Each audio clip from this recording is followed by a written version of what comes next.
Loonshots: How to Nurture the Crazy Ideas That Win Wars, Cure Diseases, and Transform Industries by Safi Bahcall. Picture this. It's the summer of 1940. The world is teetering on the edge of disaster. Nazi Germany has become a nightmare, armed with technology that makes the Allies look like they're fighting with sticks and stones. Their U-boats are choking off the Atlantic, their Air Force rules the skies, and their scientists are racing toward the atomic bomb. Churchill later called it the Secret War, a desperate race for technological dominance, and he understood that, without winning it, all the courage and sacrifice in the world would be meaningless. In Washington, a straight-laced MIT engineer named Vannevar Bush feels the urgency in his gut. He quits his job, heads to the Capitol, and somehow talks his way into a meeting with President Franklin D. Roosevelt. The entire meeting lasts just 10 minutes. In those brief moments, Bush convinces the president to create something unprecedented: a National Department of Crazy Ideas, a sanctuary where wild, fragile breakthroughs could survive instead of being crushed by military bureaucracy. That single decision, that one 10-minute conversation, would reshape the war and, honestly, the entire modern world. What Vannevar Bush grasped was a secret that history's greatest leaders and companies have discovered and forgotten over and over again. It's the answer to a mystery that haunts us. Why do legendary innovative teams, from Nokia to Merck to Disney, suddenly and inexplicably lose their magic? Why do brilliant teams, full of good intentions and smart people, end up killing their best ideas? This question sits at the heart of Safi Bahcall's brilliant book, Loonshots. Bahcall, who's both a physicist and biotech entrepreneur, doesn't give us fuzzy theories about culture. Instead, he takes us on a fascinating journey through history, science, and business to reveal the hidden forces that shape how groups behave. He shows us that nurturing innovation isn't about motivational posters or beanbag chairs in the break room. It's about structure. It's about understanding a beautiful concept from physics called a phase transition, the same principle that explains why a tiny drop in temperature transforms rigid ice into flowing water.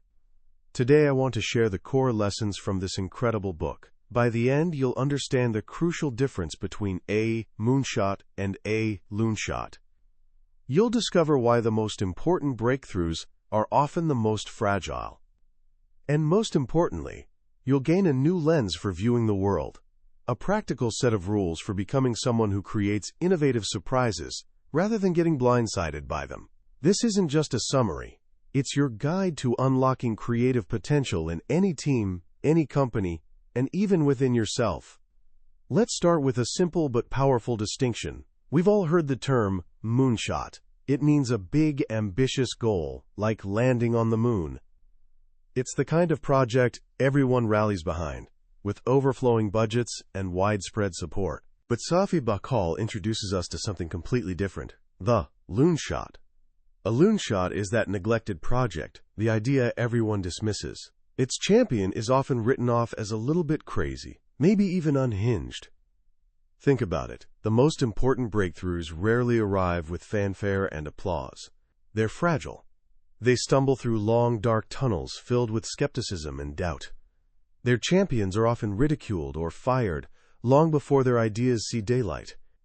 This is the central tragedy that Loonshots tackles. We have mountains of books about innovation, yet we watch our most creative companies fall off cliffs repeatedly. Take Nokia. In the early 2000s, they sold half the smartphones on Earth. They were celebrated as the least hierarchical, big company in the world. Their CEO talked proudly about a culture where mistakes were acceptable. Then, in 2004, some Nokia engineers developed a prototype for something revolutionary: a phone with a big color touchscreen, a high-resolution camera, and an online app store. Sound familiar? The leadership team, the very same people praised for their innovative culture, shot down both ideas. 3 years later, Steve Jobs stood on a stage in San Francisco and unveiled the iPhone. A few years after that, Nokia had become irrelevant. The people were the same. The culture was the same. So what happened? Bahcall argues we've been looking in the wrong place. We obsess over culture, but we should be examining structure. He introduces a fascinating analogy from physics, the phase transition. Imagine a bathtub full of water. Hit the surface with a hammer, and it just splashes through. It's a liquid. Now, lower the temperature.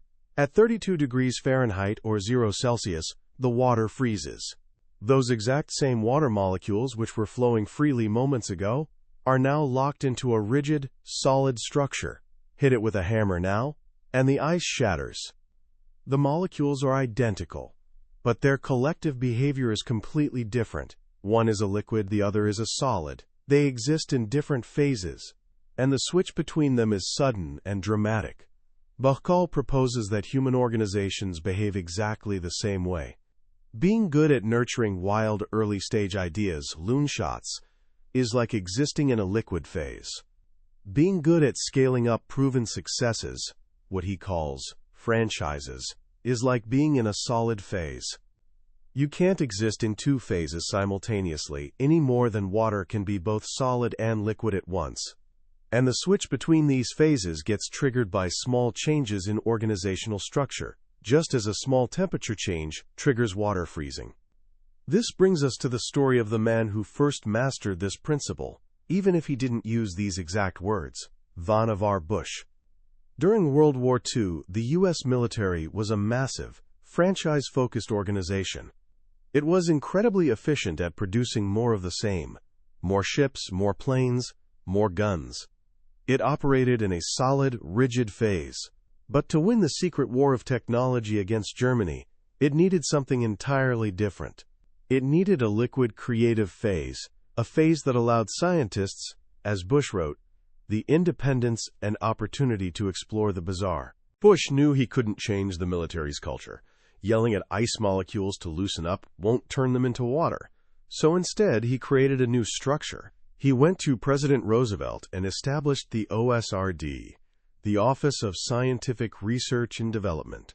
It was a national department of Loonshots, completely separate from the military's command structure. This is the first great rule of nurturing innovation: separate the phases.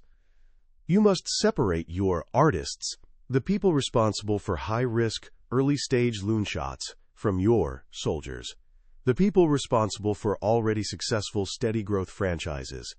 The artists need a sheltered environment, a nursery, where their fragile, ugly baby ideas can grow without being crushed by well-meaning soldiers who are trained to spot flaws and eliminate risk.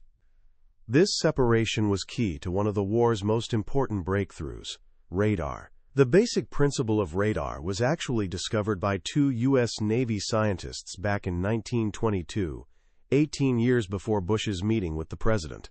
They wrote a letter to their superiors explaining how radio waves could detect enemy ships in fog or darkness. Their idea was ignored. It was a classic Loonshot, buried inside a franchise organization.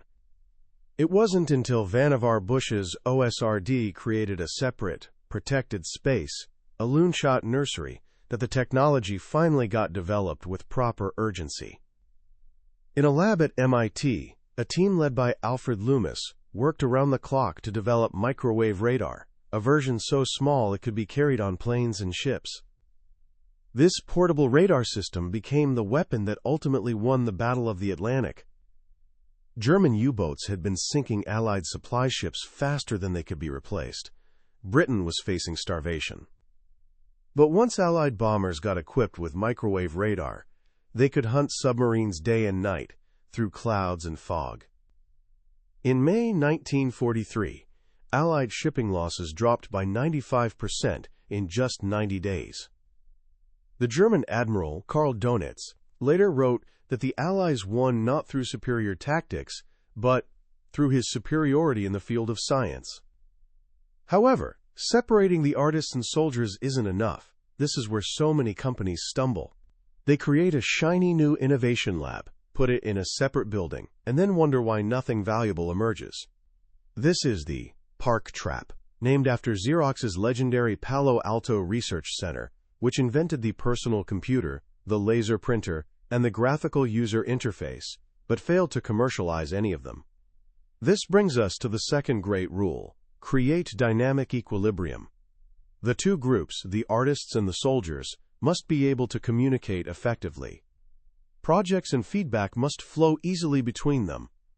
The leader's job isn't to be a Moses, anointing holy loonshots from on high. The leader's job is to be a gardener, tending to the transfer between the two groups. You have to manage the touch and the balance, ensuring neither side dominates the other. Bush was a master gardener. He didn't invent radar or the atomic bomb. He famously wrote, "I made no technical contribution whatever to the war effort." Instead, he focused on the transfer. When generals initially refused to even look at the new radar technology, Bush didn't argue. He called up the Secretary of War, Henry Stimson, and got him on an experimental plane. The next day, the chiefs of the Army and Air Force found notes on their desks from Stimson. "I've seen the new radar equipment. Why haven't you?" This transfer works both ways. When early aircraft radar proved useless, Bush didn't blame the technology. He made sure pilots went back and talked to the scientists. The problem, it turned out, wasn't the technology. It was the user interface. It was too complicated for pilots to use in the heat of battle. The scientists quickly created a simpler display, and pilots started using radar. A key part of maintaining this dynamic equilibrium is loving your artists and soldiers equally. This is harder than it sounds. Artists tend to favor artists. Soldiers favor soldiers. The book gives a powerful example in the story of Steve Jobs' first stint at Apple. He famously called his Macintosh team pirates and artists, while dismissing the team working on the successful Apple II franchise as regular Navy or bozos. The hostility he created was so toxic that it undermined both groups and ultimately led to his exile from the company. When Jobs returned to Apple 12 years later, he had learned this lesson. He had learned to love his artists, like designer Joni Ive, and his soldiers, like operations guru Tim Cook, equally. So we have two rules: separate the phases and create dynamic equilibrium. But there's another layer here. Not all loonshots are the same. Bahcall introduces two types. There are P-type loonshots, which are breakthroughs in product or technology. Think of the jet engine or the instant camera. Then there are S-type loonshots, which are breakthroughs in strategy or business model. Think of Walmart's strategy of placing huge stores in small towns, or American Airlines' invention of the frequent flyer program. Most leaders have a blind side. They're naturally drawn to one type of loonshot and tend to ignore the other. This can be fatal. The story of Pan Am Airlines perfectly illustrates this. Its legendary founder, Juan Trippe, was a master P-type innovator. He was obsessed with bigger, faster planes.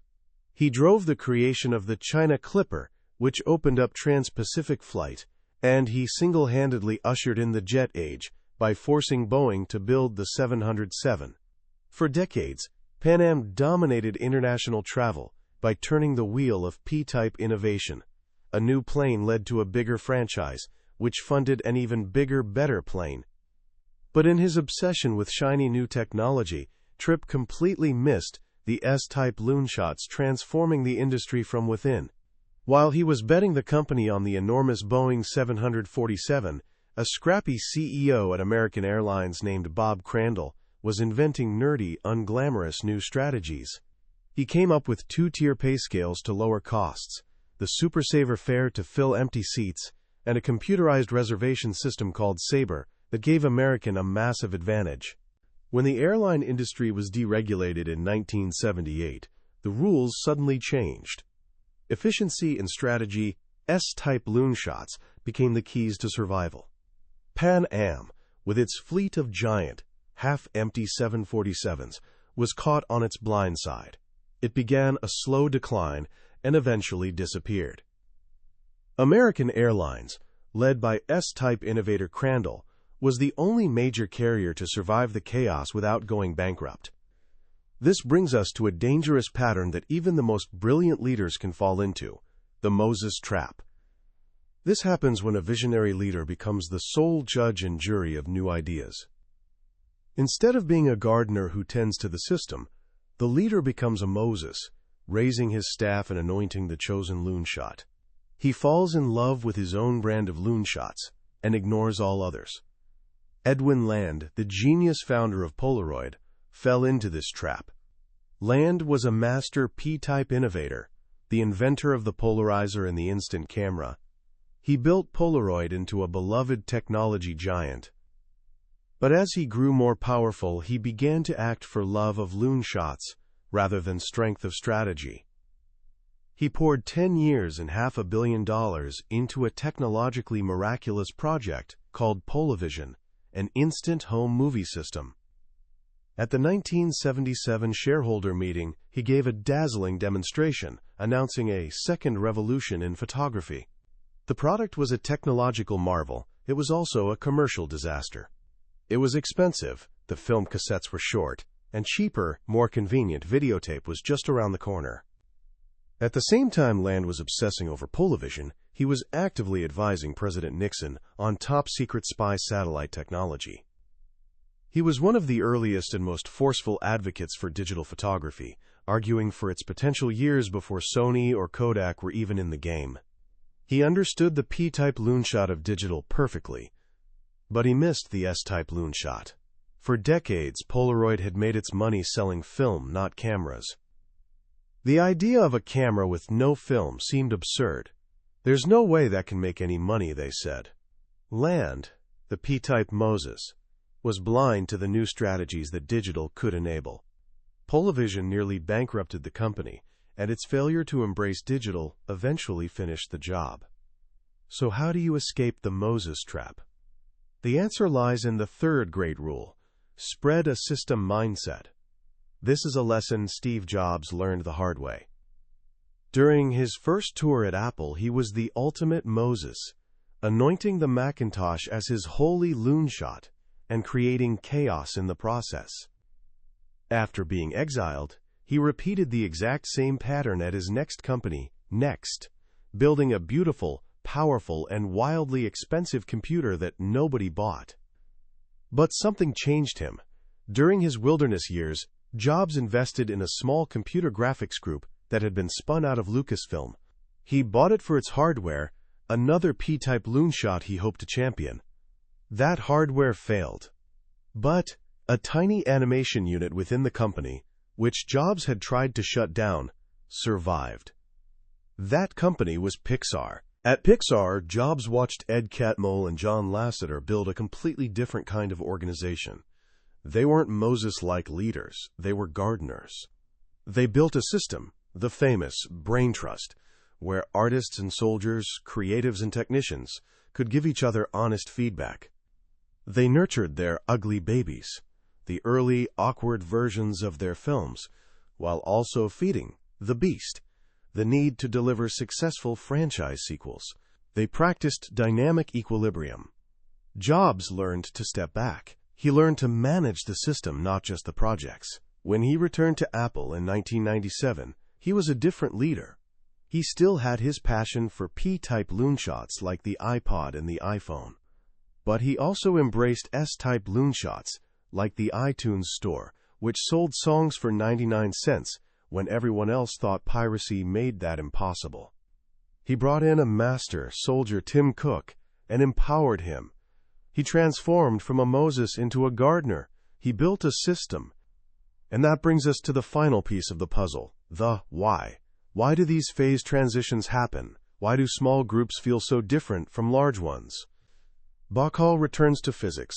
He explains that in any group there are two competing forces, a microscopic tug-of-war. On one side you have your stake in the outcome. In a small startup, if the project succeeds, everyone's a hero and a millionaire. If it fails, everyone's job hunting. The stake is incredibly high.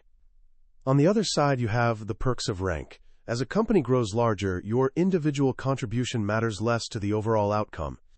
The perks of getting promoted, a bigger salary, a better title, more influence, start looking more attractive than the high-risk, uncertain payoff of championing a loonshot. The magic number is the size at which the tide turns in this tug-of-war. It's the point where the perks of rank begin to outweigh the stake in outcome. For many organizations, this number hovers around 150 employees. It's the point where politics starts creeping in, and the invisible axe begins falling on crazy new ideas. This isn't some mystical number wired into our brains. It's the result of organizational structure, and that means we can change it. This is the fourth and final rule: raise the magic number. How? By adjusting the control parameters. You can increase the stake in outcome by tying rewards more closely to project success, not just company-wide earnings. You can celebrate results, not just rank. You can reduce the return on politics by making promotion decisions more objective and less dependent on lobbying your boss. You can increase project skill fit, making sure people are working on projects that truly stretch and excite them. You can widen the management span in your Loonshot groups, encouraging more peer-to-peer feedback and less top-down control. These are the levers. These are the ways you can keep the innovative liquid phase feeling alive, even as your organization grows. In the end, Loonshots takes this powerful idea and applies it to the grandest scale of all: world history. Why did the scientific revolution happen in the fragmented, competing city-states of Western Europe, and not in the far wealthier and more advanced empires of China or India? Because, Bahcall argues, those large empires were franchise-driven. They focused on massive projects like the Great Wall or the Taj Mahal. They had no patience for loonshots. Western Europe, on the other hand, was the world's loonshot nursery. If an idea was rejected by a king in Denmark, its champion, like the astronomer Tycho Brahe, could simply pack up and find a new patron in Prague. This ecosystem of separated but connected states created the perfect conditions for the mother of all loonshots, the scientific method, to take root and flourish. And that's the final profound lesson of this book. The same principles that help a small team build a breakthrough product are the same principles that helped a collection of small nations change the course of human history. It's a timeless pattern, a deep truth about how the world works, and it all starts with learning how to nurture the crazy ideas that everyone else dismisses. As we wrap up our journey through Loonshots, I want to reflect on what makes this book so special. In a world flooded with business advice, Safi Bahcall has given us something genuinely new. He hasn't just offered a list of tips, he's provided a new way of seeing. The most powerful idea for me is the shift in mindset from being a Flooder Moses to being a gardener. We're so often taught to admire the visionary leader who has all the answers, the one who points the way and commands the future into existence. But Loonshots shows us the profound danger in that model. The Moses trap is seductive. When you've had a few successes, it's easy to believe you have a special gift for picking winners. But as the stories of Tripp, Land, and even the early Steve Jobs show us, that path often leads to a dangerous blindside, where you become so focused on your favorite type of loonshot that you miss the one that's about to make you obsolete. The gardener, on the other hand, plays a more humble but far more powerful role. The gardener doesn't command the flowers to grow, they create the conditions for growth. They tend to the soil, manage the sunlight and water, and protect the delicate seedlings. They focus on the system, not just the outcome of a single plant. This is the essence of a system mindset. It's about asking how we make decisions, not just what decisions we made. It's about analyzing our wins with the same rigor as our losses, because a good outcome doesn't always mean we had a good process. Sometimes, we just get lucky. And luck isn't a sustainable strategy. This brings me to the second major insight, the focus on structure over culture. Bahcall's analogy of a phase transition is more than just a clever metaphor. It's a profound truth.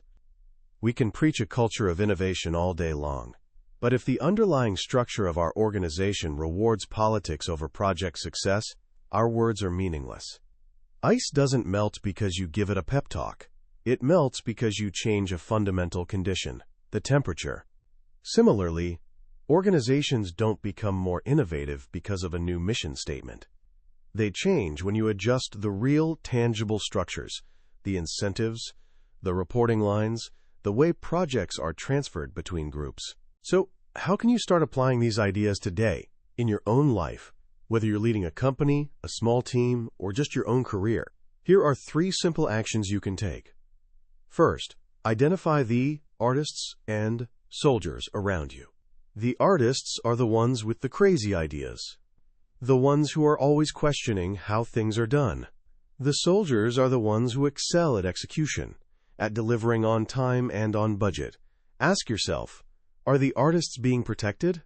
Do they have a safe space to fail and experiment, or are they constantly being judged by the soldiers' standards of operational excellence? Creating even a small, informal Loonshot nursery can make a world of difference. Second, the next time you receive negative feedback on an idea you care about, practice what Bahcall calls listening to the suck with curiosity, or LSC. Our natural instinct is to defend, to argue, to explain why the critic is wrong. Instead, resist that urge. Get genuinely curious. Ask questions. Why do you think that won't work? What are you seeing that I'm missing? This isn't about being weak. It's about being smart. You're gathering data. You're trying to separate a false fail, a flaw in the test, from a true flaw in the idea. And third, think about your own blind side. Are you a P-type person, always drawn to the shiny new technology? Or are you an S-type person, focused on strategy and business models? Make a conscious effort to seek out and understand the other type of Loonshot. If you're a tech person, spend time learning about new business models. If you're a business person, force yourself to learn about an emerging technology. Watching your blind side is one of the best ways to avoid being caught by surprise.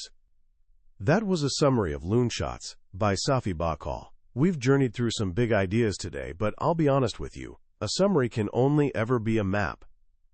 The real treasure is found when you explore the territory yourself. The true magic of a book like this happens in the quiet moments of reading, when a particular story or a simple phrase connects with your own experience in an unexpected way. This summary is designed to help you decide if this book is worth your time and attention. If anything we've talked about today has sparked your curiosity or resonated with a challenge you're facing, I encourage you to grab a copy. Reading it isn't just about learning.